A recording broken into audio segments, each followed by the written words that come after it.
gotta focus on yourself, on your faith, on your dreams, on your mind, on your health, yeah. You gotta work, never tell, keep your head down, find what you love and excel, yeah. Hi everyone. Right now I'm holding the newly released DJI Osmo 362 panoramic camera. In my opinion, it's more than just a panoramic camera. It's also a highly versatile action camera that can handle a wide range of situations and recording needs. For this video, I'm not going to simply go through a long list of specifications. Instead, I want to focus on some of the practical problems I experienced while actually using it. A quick shout out to my tech partner from China for sharing this video. A big thank you for making this possible. Hey everyone, it's Maiky from techmaiky. If you love staying updated with the latest gadgets, make sure to subscribe and hit the notification bell so you never miss out our exciting tech content. I took it with me on a hiking trip around Dongji Island, and I also switched from an action camera to the Osmo 362 when recording my everyday fishing activities. So why do I feel the Osmo 362 is better suited for everyday recording and shooting? When it comes to solo hiking and travel filming, I think one of the biggest challenges is capturing as much of the scenery and as many moments with people as possible, without letting the filming process interfere with the trip itself.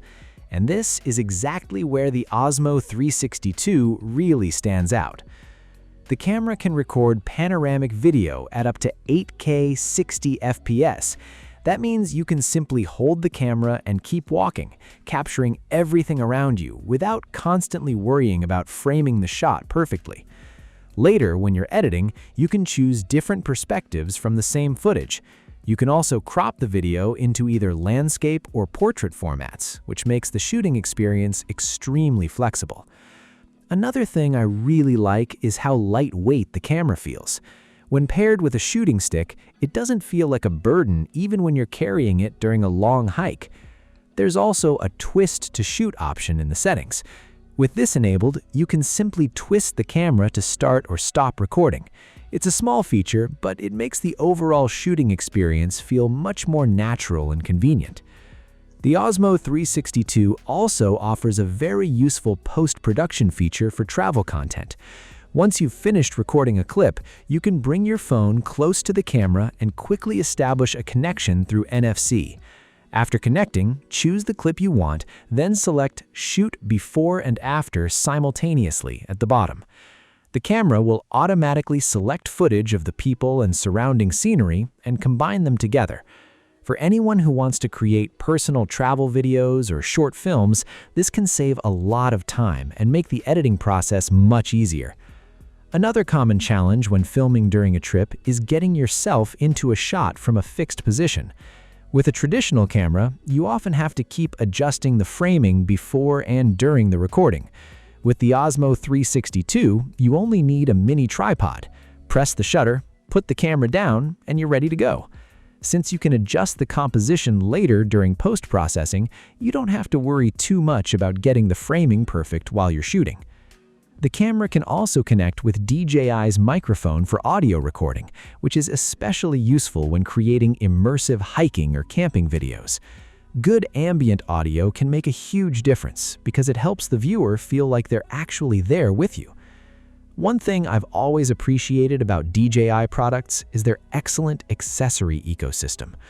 For example, the battery capacity of the Osmo 362 has increased from 1950 mAh to 2150 mAh. More importantly, DJI hasn't changed the overall design and specifications of the battery, so it remains compatible with batteries from previous action cameras. The magnetic locking system is slightly different, but the hard locking mechanism is still compatible with my existing action interface accessories. There are also 4 metal contacts on the bottom of the camera, which can be used with a selfie stick to provide shooting control. The selfie stick itself comes with a built-in 2000 mAh battery, and this combination is basically enough to handle a full day of hiking and shooting. The camera also has 105 gigabytes of built-in storage, so even if you don't have a memory card with you, you can still record more than an hour of 8K 60 FPS panoramic video. For documenting a typical hiking trip, that's generally more than enough. Another feature I find particularly useful for outdoor shooting is that the Osmo 362 supports interchangeable lenses. This makes a lot of sense because panoramic cameras have two lenses that stick out from the body, which naturally makes them more vulnerable to scratches or damage. Being able to replace the lenses yourself can significantly reduce the long-term cost of using the camera. Now, moving away from hiking, let's talk about why I think this camera is also a great option for fishing. If you're into lure fishing, you've probably noticed that most people wear an action camera while they're out on the water. The Osmo 362 isn't limited to panoramic shooting either.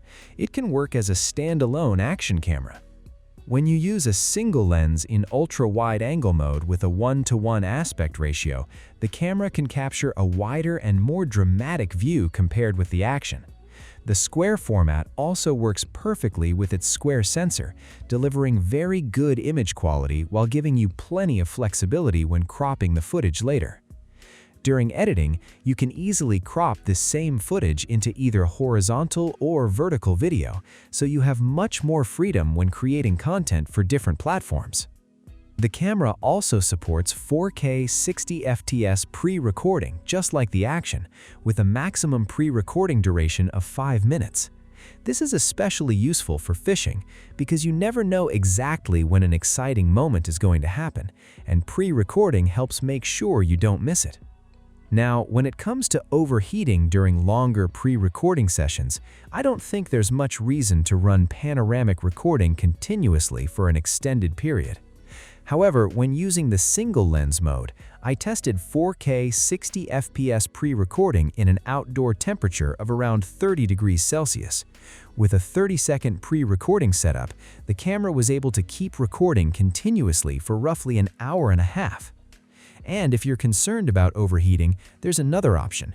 You can remove the battery and power the camera directly using a power bank. In my experience, I haven't run into any overheating problems using it this way. Overall, if you're looking for one device to record your travel adventures, fishing trips, skywalking, or cycling, I think the DJI Osmo 362 is a very strong option. Its dual 1-inch square sensors and 8K 60 fps panoramic recording give you a huge amount of flexibility when it comes to editing and reframing your footage later. At the same time, you can use it with a single lens like a conventional action camera, and the ability to replace the lenses yourself can help keep maintenance and replacement costs down. So, in a way, buying this camera gives you the experience of both an action camera and a panoramic camera in a single device. Alright, that's everything for this video. If you have any questions about the DJI Osmo 362, feel free to leave them in the comments below, and I'll do my best to answer them.